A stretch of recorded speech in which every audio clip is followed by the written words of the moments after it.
గన్నవరం మాజీ ఎమ్మెల్యే వంశీని అరెస్ట్ చేశారు. ప్రస్తుతం అయితే గచ్చిబౌల్ నుంచి గన్నవరం తీసుకువెళ్తూ ఉన్నారు ఏపీ పోలీసులు. దీనికి సంబంధించి పూర్తి సమాచారాన్ని మా కరెస్పాండెంట్ సత్య లైవ్ లో అందిస్తారు. సత్య, అక్కడ ప్రస్తుత పరిస్థితి ఏంటి గన్నవరంలో? ఎందుకంటే వంశీని ఇక్కడ అరెస్ట్ చేశారు కాబట్టి అక్కడ ఎటువంటి పరిస్థితులు ఉన్నాయి? అక్కడ టీడీపీపై దాడి కేసులో వంశీని అరెస్ట్ చేస్తున్న నేపథ్యంలో సో అక్కడ ప్రస్తుతం ఏ విధంగా పరిస్థితి ఉంది?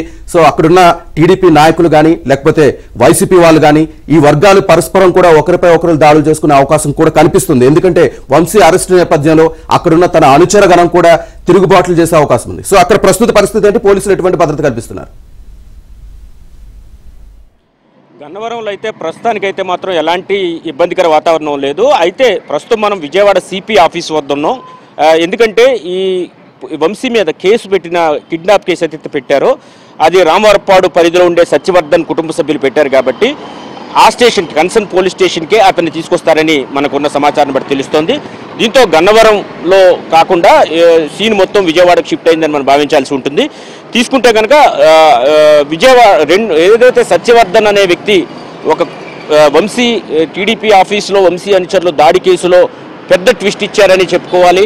ఆయన తన కేసును విత్డ్రా చేసుకుంటున్నానని కోర్టులో చెప్పడం వెనుక ఏముందనేది పోలీసులు ఆరా తీయగా దీని వెనుక బెదిరింపులు ఉన్నాయి. ఆ సత్యవర్ధన్ను కిడ్నాప్ చేసి వంశీ అనుచరులు అతన్ని బెదిరించి ఆ మాట చెప్పించారని పోలీసులకు ఉప్పొందడంతో ఆయన్ను పిలిచి విచారించడంతో ఆయన అన్ని విషయాలు కూడా పోసుకొచ్చినట్టు చెప్పాడు. తన్ను కిడ్నాప్ చేసి వేధించి చివరకు ఆ విధంగా చెప్పించారని చెప్పడంతో అటు సత్యవర్ధన్ కుటుంబ సభ్యులు కూడా నిన్న రామవరపాడు ప్రాంతంలో ప్రస్తుతం వాళ్ళు ఉంటారు. వాళ్ళు ఒక కేసును కూడా కిడ్నాప్ కేసును ఫైల్ చేయడం జరిగింది. దీంతో వంశీని ఇమీడియట్గా హైదరాబాద్లో రాయదుర్గ్లో ఉన్నటువంటి ఒక అపార్ట్మెంట్ నుంచి తీసుకొచ్చేందుకు పోలీసులు వెళ్లారు. ఆ సమయంలో వంశీ తాను డ్రెస్ చేంజ్ చేసుకుని వస్తానని చెప్పి లోపలికి వెళ్ళి కొన్ని బ్లూ మీడియా ఛానల్ ప్రతినిధులకు ఫోన్ చేశారు. అదే సమయంలో వైసీపీకి సంబంధించిన కొందరు నాయకులతో కూడా ఆయన ఫోన్లో మాట్లాడినట్టు తెలుస్తోంది. తరువాత వారందరూ కూడా తన అపార్ట్మెంట్ ముందుకు వచ్చిన తర్వాత ఆయన బయటికి రావడం జరిగింది. దీంతో అటు పోలీసులు కూడా వంశీ మీద తీవ్ర ఆగ్రహం వ్యక్తం చేశారు. డ్రెస్ చేంజ్ చేసుకోవడానికి టైం ఇస్తే ఈ విధంగా చేస్తారా అని కూడా పోలీసులు ఆగ్రహం వ్యక్తం చేసినట్టుగా తెలుస్తోంది.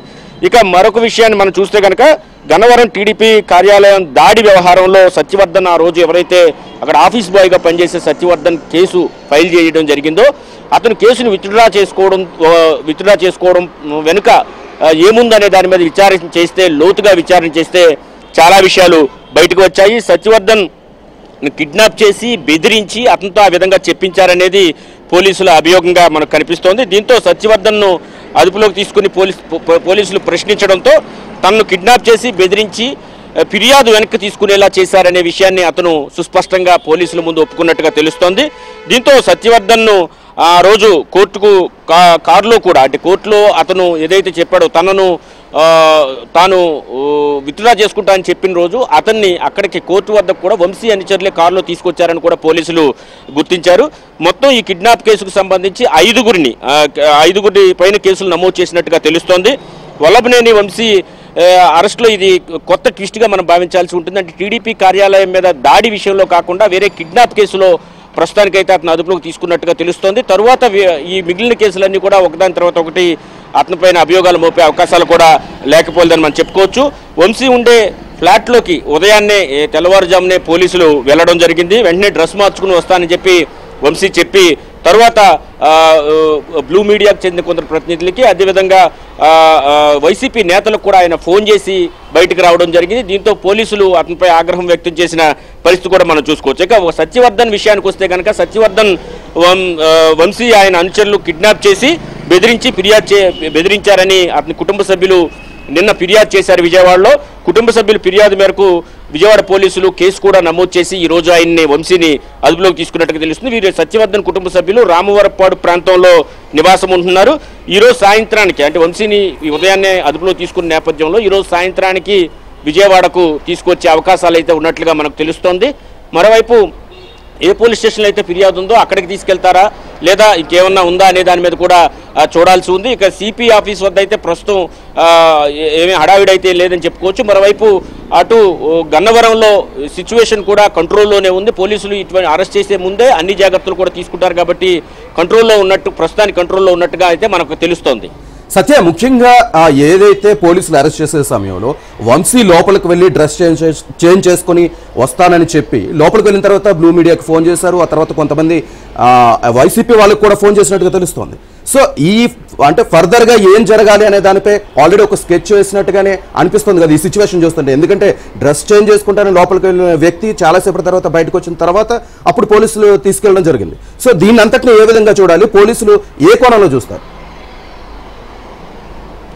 ఓవైపు వంశీ బెయిల్ పిటిషన్ హైకోర్టులో అయితే ఉంది. ఇదే సమయంలో ఈ కిడ్నాప్ కేసు కొత్తగా రావడంతో ఈ కేసులో అరెస్ట్ చేసినట్టుగా మనం భావించాల్సి ఉంటుంది. మరోవైపు ఈ అరెస్టు సమయంలో జరిగిన పరిణామాలు కూడా మనం సునిశ్చితంగా అబ్జర్వ్ చేయాలి. వంశీ ఏదైతే డ్రెస్ చేంజ్ చేసుకుని వస్తా అన్నప్పుడు పోలీసులు అనుమతించడం, లోపలికి వెళ్ళి ఆయన కొన్ని మీడియా ఛానళ్లకు, బ్లూ మీడియా ఛానళ్లకు ఫోన్ చేసి ఇమీడియట్గా తన ఇంటి వద్దకు రావాలని చెప్పడం, అదే సమయంలో వైసీపీ నేతలతో, కీలకమైనటువంటి వైసీపీ నేతలతో ఆయన ఫోన్లో మాట్లాడడాన్ని పోలీసులు గుర్తించారు.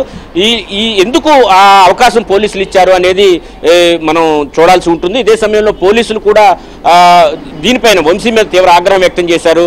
డ్రెస్ చేంజ్ చేసుకొస్తారని సమయం ఇస్తే ఈ విధంగా చేస్తారని కూడా అక్కడికక్కడే ఆగ్రహం వ్యక్తం చేసినట్టుగా కూడా మనకు సమాచారం అందుతుంది. అయితే ఈ సాయంత్రానికి వంశీని విజయవాడ తీసుకొచ్చే అవకాశం ఉంది. ముఖ్యంగా ఏదైతే రామారపాడు ప్రాంతంలో ఏదైతే కేసు నమోదైందో, ఏదైతే సత్యవర్ధన్ కుటుంబ సభ్యులు కేసు నమోదు చేశారో, కిడ్నాప్ చేసి బెదిరించి తప్పుడు సాక్ష్యం చెప్పించారు, తన కేసు విత్డ్రా చేసుకునే విధంగా చేయించారు అని ఏదైతే కేసు నమోదు చేశారో ఆ కేసు విషయంలో ఆయన్ను తీసుకొస్తున్నట్టుగా తెలుస్తోంది. టీడీపీ కార్యాలయం మీద దాడి వ్యవహారంలోనే వంశీ గతంలో అరెస్ట్ అయ్యారని కూడా అప్పట్లో సోషల్ మీడియా వేదికగా న్యూస్ చక్కర కొట్టినా కానీ ఆయన అప్పుడు అరెస్ట్ కాలేదు. అయితే ఇప్పుడు మాత్రం కిడ్నాప్ కేసులో అడ్డంగా బుక్ అయ్యారని మనం భావించాల్సి ఉంటుంది. ఏదంటే ఒక కేసు నుంచి తప్పించుకునేందుకు చేసిన అనేక తప్పులు ఈ విధంగా ఆయనకు చుట్టుకుంటున్నాయని మనం భావించాల్సి ఉంటుంది. కాబట్టి కిడ్నాప్ కేసులో ఆయన్ను అరెస్ట్ చేసి విజయవాడ తీసుకొస్తున్నారు. సాయంత్రానికి ఆయన విజయవాడ తీసుకొస్తారు. వచ్చిన తర్వాత ఫర్దర్గా మరోవైపు ఆ టీడీపీ కార్యాలయం మీద దాడి జరిగిన కేసులో కూడా సిఐడి ఇప్పటికే విచారణ సిఐడికి అప్పగించారు.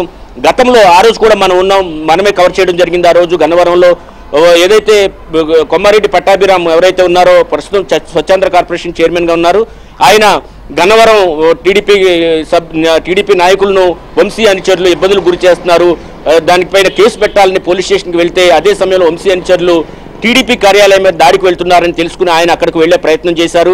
దాంతో రోడ్డు పైన, అంటే హైవే రోడ్డు మీద, నేషనల్ హైవే మీద రాళ్లు రూడుకున్నారు టీడీపీ వాళ్ళు. అదేవిధంగా వైసీపీ వాళ్ళు కూడా రాళ్లు రూడుకోవడంలో కొంతమంది మీడియా ప్రతినిధులకు కూడా గాయాలయ్యాయి. ఈవెన్ మన ఏబిఎన్ ప్రతినిధి కూడా కొంతమేరకు దెబ్బలు తగిలిన పరిస్థితి అయితే ఉంది. అంతా జరుగుతున్న సమయంలో టీడీపీ ఆఫీస్ మొత్తం తగలబెట్టేసి ఎక్కడికక్కడ ఆఫీసులో ఉన్న ఫర్నిచర్ ధ్వంసం చేసి కార్లను తగలబెట్టి వెళ్ళిపోయారు. ఆ కేసులో ఇప్పటికే చాలా మందిని అదుపులోకి తీసుకున్నారు. మరొక 14 మంది వరకు కూడా అదుపులోకి తీసుకోవాల్సి ఉంది. ఈ కేసు ఇలా రన్ అవుతూ ఉండగానే ఈ కేసు నుంచి తప్పించుకునేందుకు ఎవరైతే కంప్లైంట్ ఉన్నారో, మెయిల్ కంప్లైంట్ చేసిన ఆఫీస్ బాయ్ సత్యవర్ధన్ ఎవరైతే ఉన్నారో అతని నుంచి కేసు విత్డ్రా చేయించడం ద్వారా ఈ కేసు నుంచి అందరూ తప్పించుకోవచ్చు అని భావించి మరొక కిడ్నాప్ కేసులో ఇరుక్కున్న పరిస్థితి అయితే ఉంది మొత్తం వ్యవహారంలో. కాబట్టి ఈ విషయంలో అయితే మాత్రం ఈ కేసు చాలా సీరియస్గా రాష్ట్ర ప్రభుత్వం తీసుకుంటుంది. ఒకవైపు ఎవరైతే ఫిర్యాదుదారులు ఉన్నారో వారినే బెదిరించడం అనేది చాలా హీనియస్ క్రైమ్, సీరియస్ క్రైమ్ కూడా. కాబట్టి దీని మీద రాష్ట్ర ప్రభుత్వం అదేవిధంగా పోలీస్ యంత్రాంగం కూడా చాలా సీరియస్గా ఉన్నట్టుగా మనకు అర్థమవుతోంది. రామవరపాడులో సత్యవర్ధన్ కుటుంబం అయితే ఉంటున్నట్టుగా మనకు తెలుస్తోంది. సో ప్రస్తుతం ఇప్పుడు జరుగుతున్న పరిణామాలంతటికీ ఒక కోణం తీసుకుంటే కనుక సత్యవర్ధన్ పిటిషన్ అనేది మూలంగా మనం చేసుకోవాలి. ఎందుకంటే దాన్ని బేస్ చేసుకుని ఇదంతా నడిచిన తర్వాత కిడ్నాప్, ఆ తర్వాత దాని మీద కేసులు, ఇప్పుడు ఎస్సీ అట్రాసిటీ కేసులు కూడా పెట్టారు. సో ఇప్పుడు ఆ సత్యవర్ధన్ దగ్గర పరిస్థితి ఏ విధంగా ఉండొచ్చు? తనని ప్రొటెక్షన్ చేయడానికి ఏమైనా పోలీసులు ట్రై చేస్తున్నారు? ఎందుకంటే ఇప్పుడు పరిణామాలు తీవ్రంగా ఉంటాయి కదా.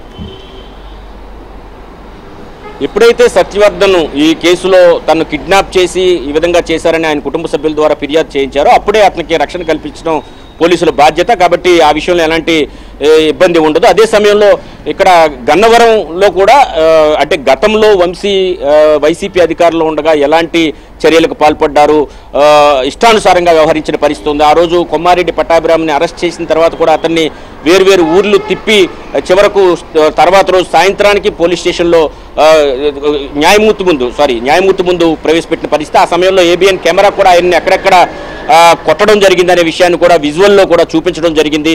అంటే ఒక ఎమ్మెల్యేగా ఉండడమే కాకుండా టీడీపీ ఎమ్మెల్యేగా ఉండి వైసీపీకి అనుబంధంగా పనిచేస్తూ టీడీపీ నాయకులు కార్యకర్తల మీద తన నియోజకవర్గంలో ఎలాంటి దురాఘాతాలకు పాల్పడ్డారు అనేది మనకు స్పష్టమవుతుంది. ఆ కేసులోంచి తప్పించుకునేందుకు చివరకు మరో కేసులు ఇరుకున్నట్టుగా మనం భావించాల్సి ఉంటుంది. ఇది కిడ్నాప్ కేసు చాలా సీరియస్ కేసుగా కూడా ఇటు పోలీసులు కూడా తీసుకున్న నేపథ్యం. మరోవైపు అతను SC/ST అట్రాసిటీ కేసు కూడా నమోదు చేసినట్టుగా మనకు తాజాగా తెలుస్తుంది. కాబట్టి ఈ ఇష్యూలో వంశీని అరెస్ట్ చేసినట్టుగా తెలుస్తుంది. కాబట్టి వంశీని ఈ కిడ్నాప్ కేసులో ముందుగా అరెస్ట్ చేసినప్పుడు కూడా తర్వాత వరుసగా ఒకదాని తర్వాత ఒకటి మళ్ళా ఈ పిటిషన్లు గతంలో ఉన్న పిటిషన్లకు సంబంధించి కేసులు కూడా ఫైల్ చేసే అవకాశాలు అయితే కనిపిస్తూ ఉన్నాయి. ఒక రకంగా ఇది చేసిన తప్పును కప్పుచ్చుకోవడానికి మరో తప్పు చేయడం ద్వారా దొరికిపోయినటువంటి పరిస్థితి అయితే ఉంది. అదే దీనికి సంబంధించి పార్టీ ఆఫీస్ పైన దాడికి సంబంధించి అయితే హైకోర్టులో ఉంది కాబట్టి పోలీసులు కూడా ఆ విషయంలో ఏమీ చేయలేని పరిస్థితి. అయితే ఈ కిడ్నాప్ కేసులో మళ్ళా ఇరుక్కోవడంతో అతను అరెస్ట్ అయ్యి పోలీసు అదుపులో ఉండాల్సిన దుస్థితికి ఆయనైతే తెచ్చుకున్నారని మనం భావించాల్సి ఉంటుంది. సత్య, ప్రస్తుతం ఏ కేసులు ప్రస్తుతం వంశీ మీద నమోదు చేయబడి ఉన్నాయి? సో వంశీని గన్నవరం తీసుకొచ్చిన తర్వాత అక్కడ ప్రాసెస్ నెక్స్ట్ ఏ విధంగా ఉండే అవకాశం ఉంది? వంశీని గన్నవరం తీసుకొచ్చే అవకాశం లేదని మనకు తెలుస్తుంది. ఎందుకంటే కేసు రాంబర్పాడు పరిధిలో జరిగింది కాబట్టి విజయవాడ పోలీసులే అతన్ని తీసుకొచ్చి ఇక్కడి నుంచి నేరుగా సాయంత్రం న్యాయమూర్తి కోర్టులో ప్రొడ్యూస్ చేస్తారా, లేదంటే కనుక న్యాయమూర్తి ముందు ఇంటి వద్ద అయినా ప్రొడ్యూస్ చేస్తారని లేట్ నైట్ అయ్యే అవకాశం ఉంది. కాబట్టి ఏం జరుగుతుంది అనేది మనం చూడాల్సి ఉంది. ఇదే సమయంలో అతనిపైన కిడ్నాప్ కేసు చాలా సివియర్ కేసు. అంటే ఒక కేసులో ఫిర్యాదుదారుడిని బెదిరించి ఫిర్యాదు వెనక్కి తీసుకోవడం అనేది మామూలుగా మామూలు విషయమే. క్రైమ్ చేయడం అనేది ఎవరైనా క్రైమ్ చేస్తే దానికి శిక్ష ఉంటుంది. కానీ ఈ విధంగా బెదిరించి మరి కేసును విత్డ్రా చేయడం అంటే భారత శిక్షా స్మృతినే ఒక రకంగా ప్రశ్నించినట్టుగా అవుతుంది. కాబట్టి దీనికి సంబంధించి సీరియస్గా పోలీసులు అదేవిధంగా ప్రభుత్వం కూడా ఉన్నట్టుగా మనకు అర్థమవుతుంది. Right Satya, thank you.